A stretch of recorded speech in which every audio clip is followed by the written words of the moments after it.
Irmãs, minhas irmãs, que a paz do Senhor Jesus esteja com todos vocês.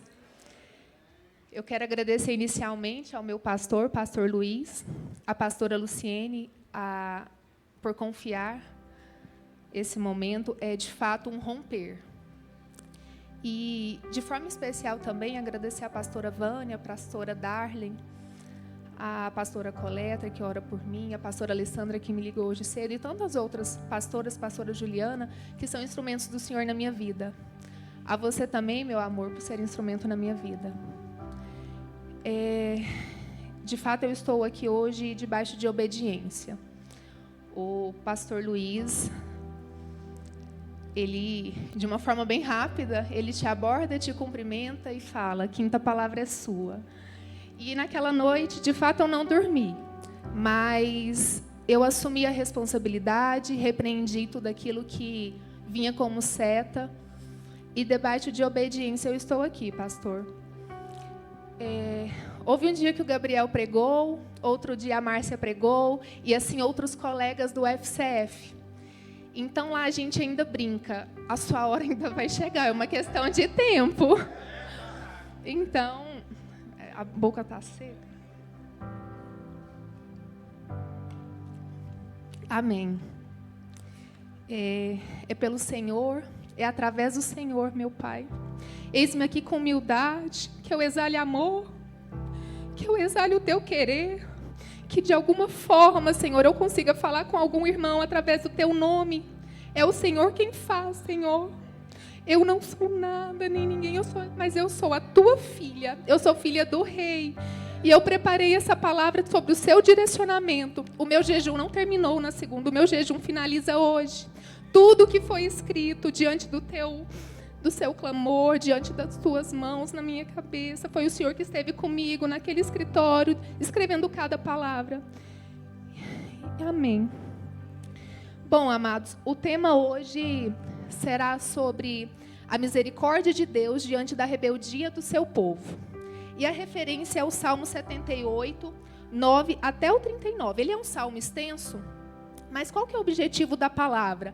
É mostrar que a obediência a Deus conduz à restauração, à santificação, ao crescimento. E isso é a mais genuína expansão. Amém, Senhor. E eu te pergunto, Deus já foi fiel a você, mesmo quando você não merecia? Comigo infinitas vezes. E é sobre isso que nós vamos falar aqui hoje. O Salmo 78, ele foi escrito por Asaf. Ele era um dos encarregados do louvor no templo. E por que ele escreveu esse salmo? Porque ele queria que Israel conhecesse de fato e não esquecesse das maravilhas do Senhor. E ele queria que as famílias falassem isso para as suas gerações e que a palavra não se perdesse, que os milagres não se perdessem. E assim foi feito. Então ele fez para o povo de Israel e para as futuras gerações. Mas por quê? Para que pudessem se lembrar que das grandes obras que o Senhor realizou, da fidelidade de Deus mediante a infidelidade do seu povo. Mas ele também queria advertir que, mediante a infidelidade do povo, mediante a oportunidade do arrependimento, ainda há consequências. E ele queria deixar isso claro para nós. Mas mesmo assim, ele ainda enfatiza que o Deus é misericordioso, que o nosso Deus é misericordioso. Mesmo mediante algum tipo de consequência, Deus sempre vai estender a mão, porque Ele acredita em nós. Ele vai ali corrigir, vai guiar para que a gente volte para o caminho dele. E, por gentileza, abra a sua Bíblia no Salmo 78, versículo 9 a 39.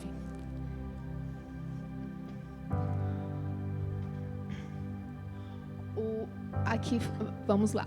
Os homens de Efraim, flecheiros armados, viraram as costas no dia da batalha. Não guardaram a aliança de Deus e se recusaram a viver de acordo com a sua lei. Esqueceram-se do que ele tinha feito, esqueceram-se do que ele tinha feito, das maravilhas que lhe havia mostrado, dos milagres que fez diante dos seus antepassados, na terra do Egito, na região de Zoão. Dividiu o mar para que pudessem passar, fez a água erguer-se como uma parede. Ele os guiou com a nuvem de dia e com a luz do fogo de noite. Fendeu as rochas no deserto e deu-lhes tanta água como a que flui das profundezas. Da rocha fez brotar regatos e fluir água como um rio. Mas contra ele continuaram a pecar, revoltando-se no deserto contra o Altíssimo. Deliberadamente puseram Deus à prova, exigindo o que desejavam comer. Duvidaram de Deus, dizendo: poderá Deus preparar uma mesa no deserto? Quando ele feriu a rocha, a água brotou e jorrou em torrentes. Conseguirá, porém, dar-nos também de comer? Poderá suprir de carne o seu povo? O Senhor os ouviu e enfureceu-se, com fogo atacou Jacó, e a sua ira levantou-se contra Israel. Pois eles não creram em Deus, nem confiaram no seu poder salvador. Contudo, ele deu ordens às nuvens e abriu as portas dos céus. Fez chover maná para que o povo comesse, deu-lhe o trigo dos céus. Os homens comeram o pão dos anjos, ele enviou-lhes comida até saciá-los. Enviou dos céus o vento leste, e pelo seu poder fez avançar o vento sul. Fez chover sobre eles carne, feito pó, bandos de aves como a areia da praia. Levou-as a cair dentro do acampamento, ao redor das suas tendas. Comeram à vontade, e assim ele satisfez o desejo deles. Contudo, antes de saciarem o apetite, quando ainda tinham a comida na boca, acendeu-se contra eles a ira de Deus. Ele feriu de morte os mais fortes entre eles, matando-os os jovens de Israel. A despeito disso tudo, continuaram pecando, não creram nos seus prodígios. Por isso, Deus encerrou os dias deles com um sopro, os seus anos em um repentino pavor. Sempre que os feria de morte, eles os buscavam. Com fervor, se voltavam de novo para ele. Lembravam-se de que Deus era a sua rocha, de que o Deus Altíssimo era o seu Redentor. Com a boca o adulavam, com a língua o enganavam.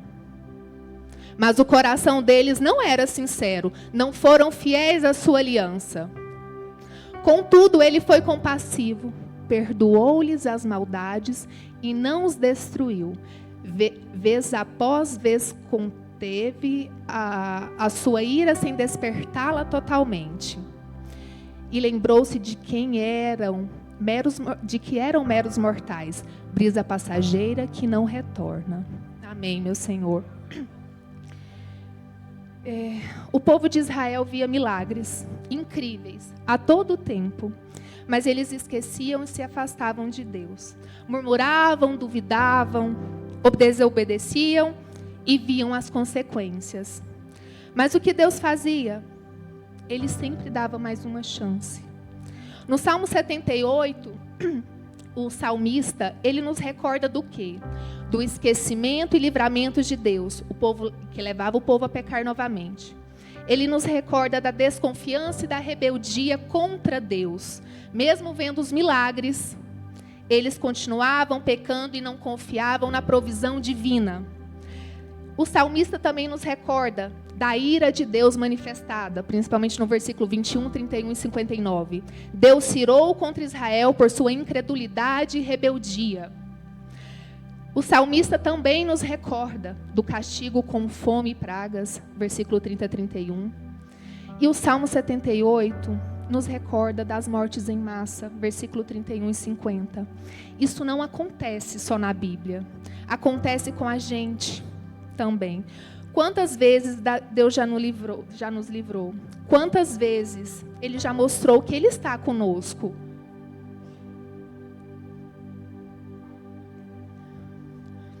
O mais incrível aqui não é a rebeldia do povo.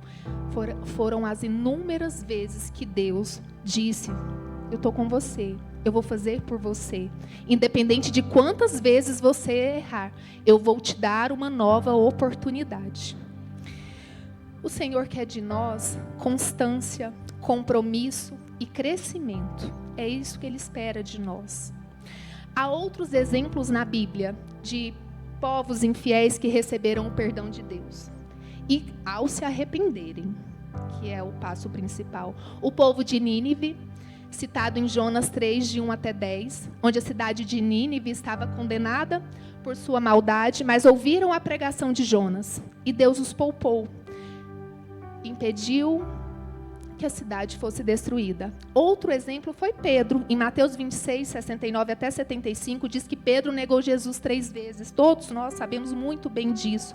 Mas Pedro se arrependeu, foi restaurado, e ele foi um grande líder. Ele levou a palavra do Senhor a vários lugares. Deus não rejeita os arrependidos.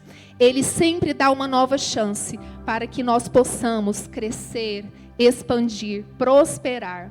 Mas agora eu te pergunto, a diferença entre o pecado por omissão e o pecado por ignorância? Sim ou não? A Bíblia mostra que Deus leva em consideração a consciência e o conhecimento da pessoa no momento do pecado. O pecado por ignorância é o quê? É quando alguém peca sem saber, de fato, que aquilo é errado. Deus age com misericórdia, pois a pessoa não teve a plena consciência do erro. Assim como Jesus intercedeu pelos que o crucificaram, pois não sabiam o que faziam. Em Lucas 23, 34 diz: Pai, perdoa-lhes, pois não sabem o que estão fazendo. Já o pecado por omissão é quando a pessoa sabe o que deve fazer e não faz. E nós, enquanto conhecedores da palavra, eu acredito que em grande parte a gente se encaixa aqui. Esse pecado tem um peso maior. E grande parte de nós podemos novamente nos encontrar aqui. Tiago 4,17 diz: Aquele, pois, que sabe fazer o bem e não faz, comete pecado. Jesus condenou os fariseus, porque sabiam a verdade, mas rejeitavam a vontade de Deus. Mateus 23 cita. Que nós não sejamos os fariseus desse século. Aleluia, Senhor. Todos os pecados podem ser perdoados, amados, quando há um arrependimento genuíno, sincero, exceto um. Qual? Contra o Espírito Santo. A rejeição definitiva ao Espírito Santo, isso não é perdoado, não é aceitado. Deus considera a intenção do coração e a consciência da pessoa ao pecar. Oh, o Senhor falou tanto ao meu coração. E as consequências podem ser diferentes dependendo do grau de entendimento e responsabilidade, mas sim, as consequências virão. Citamos Pedro logo há pouco. Lá em Lucas 22, 62, diz que Pedro chorou amargamente. Possivelmente, eu imagino que Pedro sentiu culpa, vergonha, sua autoconfiança foi abalada. Não seria esse o sofrimento emocional? E o arrependimento profundo? Ele precisou ser restaurado por Jesus, e Jesus restaurou Pedro, fazendo-lhe exatamente as 3 vezes a mesma pergunta. Tu me amas? João 21, 15 a 17 menciona. Isso não foi apenas um perdão, mas também uma reafirmação pública do seu chamado. E Pedro aprendeu, fortaleceu, seguiu na sua fé e levando a palavra do Senhor. Amados, é o Espírito Santo que nos convence do pecado. Ele é o nosso termômetro, ele é o nosso semáforo. Ele nos direciona o tempo todo. Ele habita dentro de nós. Oh, Senhor amado, em algum momento a palavra foi semeada. Sim, a palavra é a semente lançada no nosso coração. O nosso coração é o solo. E o que a gente precisa fazer com o solo para essa semente crescer, germinar, florescer? A gente precisa regar, a gente precisa cultivar. Essa semente só vai germinar e regenerar quando você cuidar do seu solo todos os dias. É um processo, amados. E aí vai vir o quê? Aí vai vir o sol, vai vir a chuva, vai vir o vento, vai vir o calor, vai vir os hormônios, vai vir as brechas, vai vir as durezas, os gatilhos, o álcool, vai vir a pornografia, Vai vir a fofoca, a murmuração, vai vir o julgamento, vem a novela, vem a rede social, vem aquele cansaço, e aí você pensa, Senhor, eu vou conseguir desviar, eu vou derrotar e eu vou vencer tudo isso? E ele diz, sim, amado, você está preparado. Se o seu alicerce não estiver forte, como será a estrutura que virá sobre ele? Ele irá desmoronar. Por qualquer situação, o Espírito Santo transborda em um solo fértil.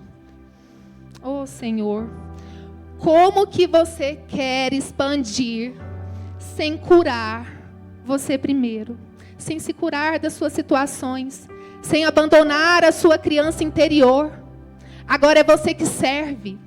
Agora é você que é usado para curar, para apaziguar, para levar fé, acalento, perdão, amor.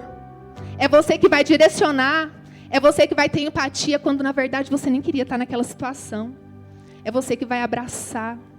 Oh, meu Deus amado. É você que vai ser exemplo no agir e no falar. A sua vida e a sua forma de viver, o seu testemunho.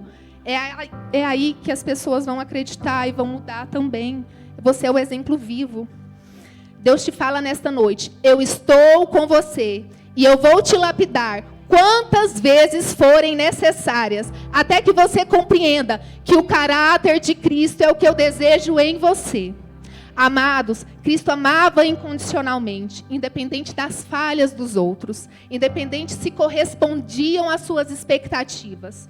Cristo era humilde. Cristo não buscou glória própria. Ele servia, ele era obediente, ele era santo, justo e verdadeiro. Ele tinha compaixão e era misericordioso. Ele era paciente. Ele orava, ele jejuava, ele descansava. E ele tinha fé e era dependente de Deus. Irmãos, como está escrito em 1 João 2,6.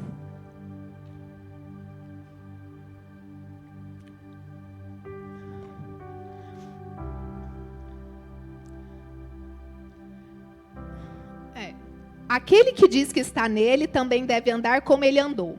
Você eventualmente tem algo que não parece com Cristo no seu comportamento? Eu tenho. E eu acredito que você talvez não seja diferente de mim. Mas aí vocês me perguntam, Angelita, mas mesmo depois da cruz tem consequências a desobediência e a graça. A graça nos perdoa e nos justifica diante de Deus. Efésios 2, 4 a 9. Mas não nos isenta das consequências naturais da desobediência. Deus perdoou Davi pelo pecado com Betseba, mas as consequências vieram, citadas em 2 Samuel 12, 10 a 14. Ou seja, ser salvo não nos livra das consequências do pecado, mas nos dá acesso ao arrependimento, à restauração e à transformação em Cristo.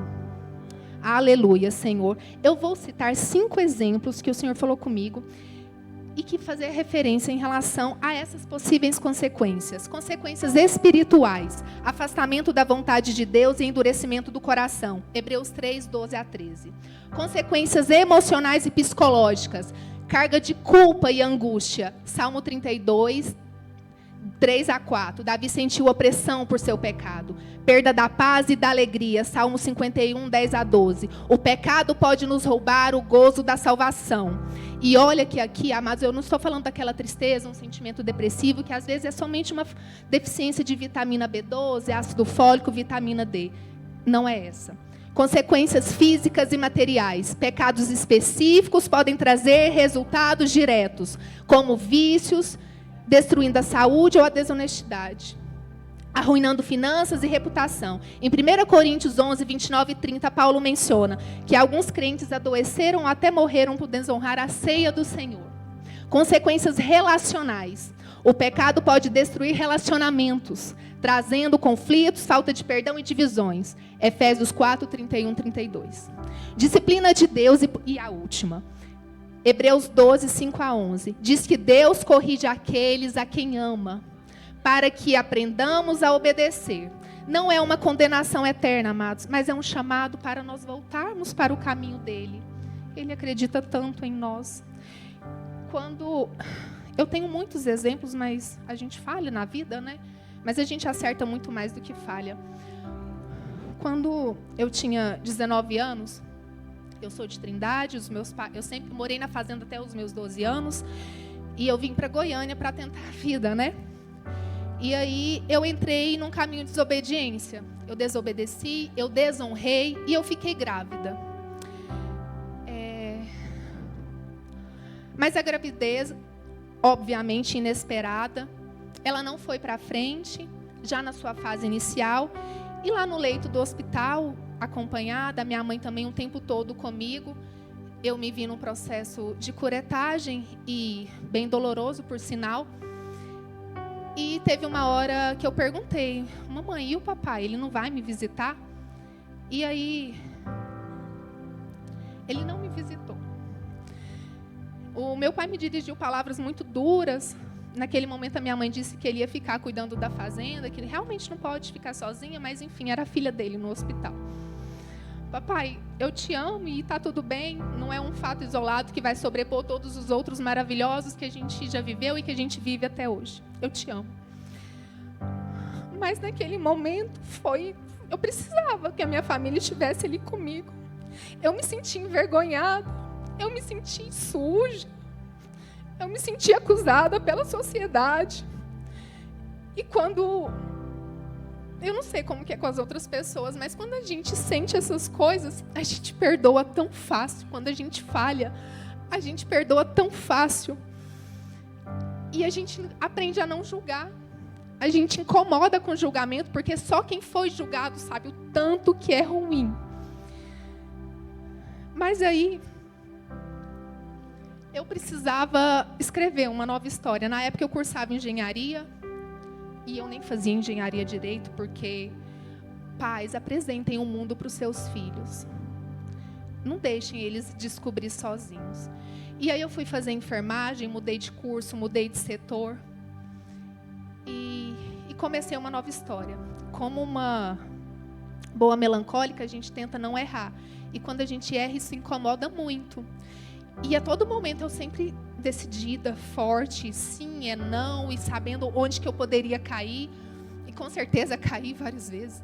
Mas veio um estágio, eu consegui um estágio pelo CIE na época, e saí do shopping onde eu trabalhava, o estágio era R$500. Eu falei, se eu não arrumar um estágio, eu não vou conseguir emprego.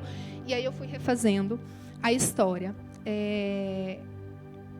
E eu lembro que o meu irmão, nessa época, ele ficou muitos anos no caminho das drogas.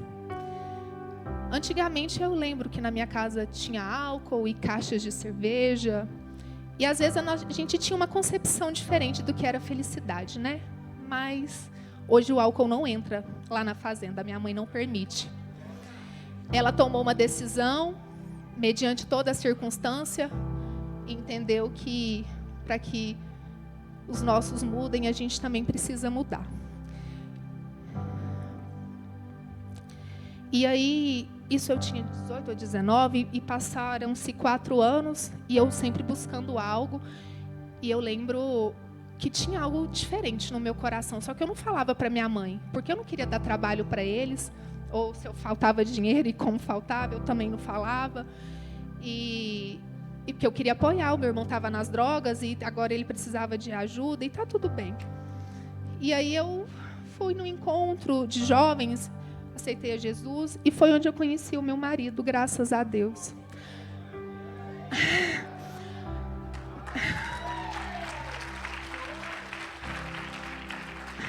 A partir daquele momento, foi a Lília Paz que começou aí toda semana na minha casa a falar de Jesus. Eu falei, o que essa mulher vai fazer aqui de novo? E aí, eu já contei isso algumas vezes, mas não estava nem aqui, essa parte eu não escrevi, não. Eu lembro que em um dos encontros, mais para o final, ela fez eu quebrar uma Nossa Senhora, que era grandona, e eu chorava, e amém, porque deu muito certo aquele acompanhamento, e eu agradeço a Deus por ter me resgatado, e por eu ter conhecido verdadeiramente a Jesus, porque eu não conhecia. A palavra fala em Salmo 51:17, o Senhor não rejeita um coração quebrantado e arrependido. Assim como dito em 1 João 1:9, se confessarmos os nossos pecados, Ele é fiel e justo para nos perdoar e os pecados perdoar os pecados e nos purificar de toda injustiça. E o Senhor foi fazendo. Após o meu arrependimento, fez a restauração através do seu perdão, daí veio fazendo a cura emocional, a renovação da mente, para que eu pudesse viver o processo dele. E ele ainda está fazendo, amados. O processo nem sempre é rápido, mas eu agradeço a Deus por tudo que ele fez na minha vida, por ele ter me perdoado, por ele ter colocado clareza no meu coração de como eu falhei, da forma que eu falhei. Eu agradeço a Deus por isso. Amém. Obrigada, amados.